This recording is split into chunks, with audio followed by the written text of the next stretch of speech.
మీరిద్దరూ కలిసి చదువుకోవడం, క్లాస్మేట్స్, బెంచ్ మేట్స్, అన్ని మేట్స్ మీరు. ఎన్ని మేట్స్ ఉంటే అన్నీను. మరి ఏ రోజైనా అసలు కృష్ణ గారిలో ఈ రకమైన యాంగిల్ మీకు కనిపించిందండి తొలి రోజుల్లో? ఆయన చాలా అమాయకంగా కనిపించేవారు కదా. అదే చెప్తున్నా, చాలా అమాయకంగా ఉండేవాడండి. మనిషి బాగా అద్భుతమైన కలర్ కదా, తెల్లగా ఉండేవాడు. మంచి గిరదాలు జుట్టు కూడా బాగా ఒత్తుగా ఉండేది. చాలా అందంగా ఉండేవాడు. ఆయన తెనాలి కాలేజీలో సీటు రాక తను అడిగిన గ్రూప్ ఎంపీసీ గ్రూప్ ఏలూరులో వస్తే ఇక్కడికి వచ్చి జాయిన్ అయ్యాడు. ఓకే. సో అందరూ కొత్త, ఎవరో తెలియదు. ఆయనకి తెలిసేది పట్టమంటే ముఖర్జీ గారు వాళ్ళ అక్కగారి ఊరు ఆ ఊరే కాబట్టి ఆయన తెలుసు. మన మల్లెపూ ముఖర్జీ గారు.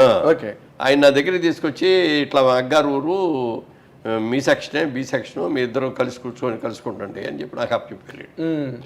అక్కడి నుంచి మీ ఇద్దరం కూడా ఫ్రంట్ బెంచ్ స్టూడెంట్స్ మేము. ఓకే. పక్క పక్కన కూర్చునేవాళ్ళం. అల్లర్ బ్యాచ్ అంతనే అనుకుంటే